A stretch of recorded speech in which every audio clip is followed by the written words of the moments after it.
प्यारे परमेश्वर, इस अच्छे से समय के लिए आपको धन्यवाद देते हैं।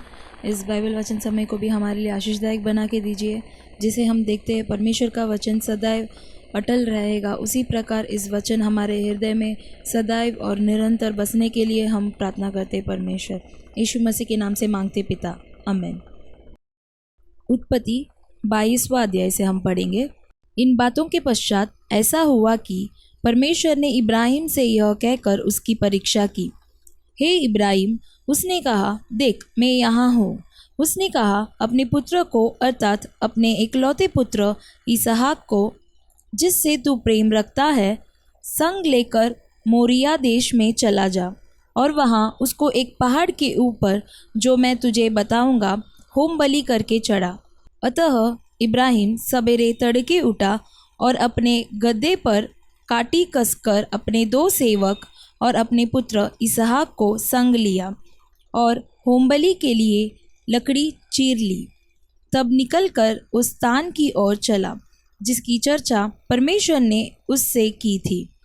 तीसरे दिन इब्राहिम ने आंखें उठाकर उस स्थान को दूर से देखा और उसने अपने सेवकों से कहा, गदहे के पास यहीं ठहरे रहो। यह लड़का और मैं वहाँ तक जाकर और दंडवत करके फिर तुम्हारे पास लौट आएंगे। तब इब्राहिम ने होमबलि की लकड़ी ले अपने पुत्र इसहाक पर लादी और आग और छुरी को अपने हाथ में लिया और वे दोनों एक साथ चल पड़े। इसहाक ने अपने पिता इब्राहिम से कहा, हे मेरे पिता। उसने कहा, हे मेरे पुत्र, क्या बात है? उसने कहा, देख आग और लकड़ी तो है, पर होमबलि के लिए भेड़ कहाँ है? और वे दोनों संग संग आगे चलते गए। जब वे उस स्थान को जिसे परमेश्वर ने उसको बताया था पहुँचे, तब इब्राहिम ने वहाँ वेदी बनाकर लकड़ी को चुन चुन कर रखा और अपने पुत्र इसहाक को बांधकर वेदी पर की लकड़ी के ऊपर रख दिया। फिर इब्राहिम ने हाथ बढ़ाकर छुरी को ले लिया कि अपने पुत्र को बलि करे। तब यहोवा के दूत ने स्वर्ग से उसको पुकार के कहा, हे इब्राहिम, हे इब्राहिम। उसने कहा, देख मैं यहाँ हूँ। उसने कहा, उस लड़के पर हाथ मत बढ़ा और न उससे कुछ कर, क्योंकि तूने जो मुझसे अपने पुत्र वरन अपने इकलौते पुत्र को भी नहीं रख छोड़ा, इससे मैं अब जान गया कि तू परमेश्वर का भय मानता है। तब इब्राहिम ने आंखें उठाई और क्या देखा कि उसके पीछे एक मेढ़ा अपने सींगों से एक जाड़ी में फंसा हुआ है। अतः इब्राहिम ने जाके उस मेढ़े को लिया और अपने पुत्र के स्थान पर उसे होमबलि करके चढ़ाया। इब्राहिम ने उस स्थान का नाम यहोवा यीरे रखा। इसके अनुसार आज तक भी कहा जाता है कि यहोवा के पहाड़ पर उपाय किया जाएगा। फिर यहोवा के दूत ने दूसरी बार स्वर्ग से इब्राहिम को पुकार के कहा, यहोवा की यह वाणी है कि मैं अपनी ही यह शपथ खाता हूँ कि तूने जो यह काम किया है कि अपने पुत्र वरन अपने इकलौते पुत्र को भी नहीं रख छोड़ा, इस कारण मैं निश्चय तुझे आशीष दूंगा और निश्चय तेरे वंश को आकाश के तारागण और समुद्र के तीर की बालू के किनकों के समान अनगिनत करूंगा। और तेरा वंश अपने शत्रुओं के नगरों का अधिकारी होगा और पृथ्वी की सारी जातियां अपने को तेरे वंश के कारण धन्य मानेंगी, क्योंकि तूने मेरी बात मानी है। तब इब्राहिम अपने सेवकों के पास लौट आया और वे सब बेरशबा को संग संग गए और इब्राहिम बेरशबा में रहता रहा। इन बातों के पश्चात ऐसा हुआ कि इब्राहिम को यह संदेश मिला, मिल्का के तेरे भाई नाहोर से संतान उत्पन्न हुई है। मिल्का के पुत्र तो ये हुए, अर्थात उसका जेठा ऊस और ऊस का भाई बूज और कमुवेल जो आराम का पिता हुआ, फिर केसेद, हज्जो, पिलदाश, इदलाप और बतुवेल। इन 8 को मिल्का ने इब्राहिम के भाई नागोर के द्वारा जन्म दिया और बतुवेल से रिबका उत्पन्न हुई। फिर नाहोर के रूमा नामक एक रकेल भी थी, जिससे तेबह, गहम, तहश और माका उत्पन्न हुए। आमीन। मत्ती रचित सुसमाचार अध्याय 11। जब यीशु अपने 12 चेलों को आज्ञा दे चुका तो वह उनके नगरों में उपदेश और प्रचार करने को वहां से चला गया। यूहन्ना ने बंदीगृह में मसीह के कामों का समाचार सुना और अपने चेलों को उससे यह पूछने भेजा, क्या आने वाला तू ही है या हम किसी दूसरे की बात जो है? यीशु ने उत्तर दिया, जो कुछ तुम सुनते हो और देखते हो वह सब जाकर यूहन्ना से कह दो कि अंधे देखते हैं और लंगड़े चलते फिरते हैं, कोढ़ी शुद्ध किए जाते हैं और बहिरे सुनते हैं, मुर्दे जिलाए जाते हैं और कंगालों को सुसमाचार सुनाया जाता है, और धन्य है वह जो मेरे कारण ठोकर न खाए।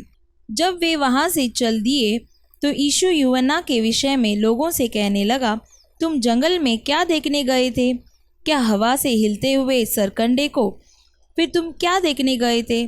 क्या कोमल वस्त्र पहने हुए मनुष्य को?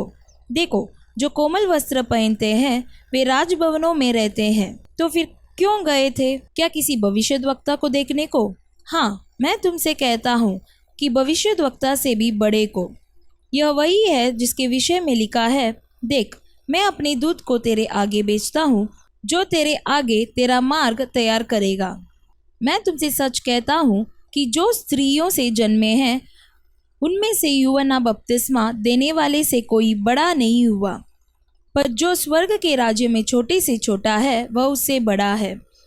यूहन्ना बपतिस्मा देने वाले के दिनों से अब तक स्वर्ग के राज्य में बलपूर्वक प्रवेश होता रहा है और बलवान उसे छीन लेते हैं।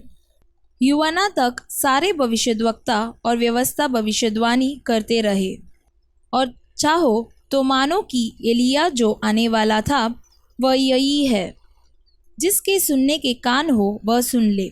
मैं इस समय के लोगों की उपमा किससे दूं? वे उन बालकों के समान हैं जो बाजारों में बैठे हुए एक दूसरे से पुकार कर कहते हैं, हमने तुम्हारे लिए बांसुरी बजाई और तुम न नाचे, हमने विलाप किया और तुमने छाती नहीं पीटी, क्योंकि यूहन्ना न खाता आया और न पीता, और वे कहते हैं उसमें दुष्टात्मा है। मनुष्य का पुत्र खाता पीता आया, और वे कहते हैं, देखो, पेटू और पियक्कड़ मनुष्य, महसूल लेने वालों और पापियों का मित्र। पर ज्ञान अपने कामों से सच्चा ठहराया गया है। तब वह उन नगरों को उलाहना देने लगा जिनमें उसने बहुत से सामर्थ्य के काम किए थे, क्योंकि उन्होंने अपना मन नहीं फिराया था।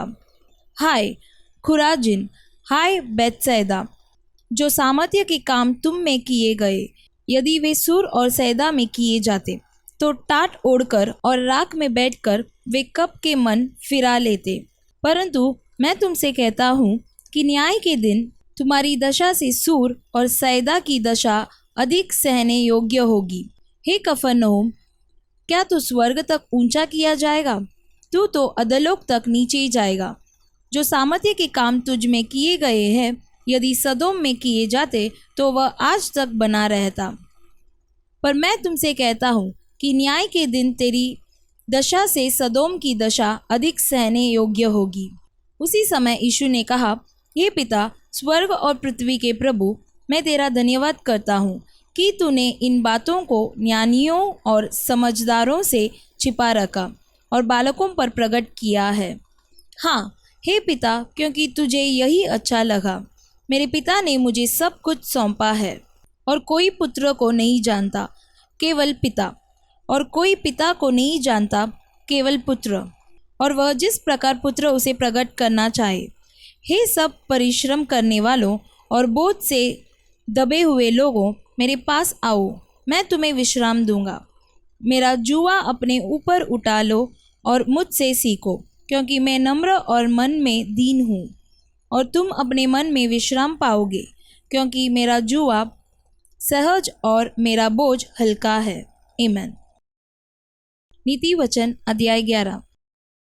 चल के तराजू से यहोवा को घृणा आती है, परंतु वह पूरे बटखरे से प्रसन्न होता है।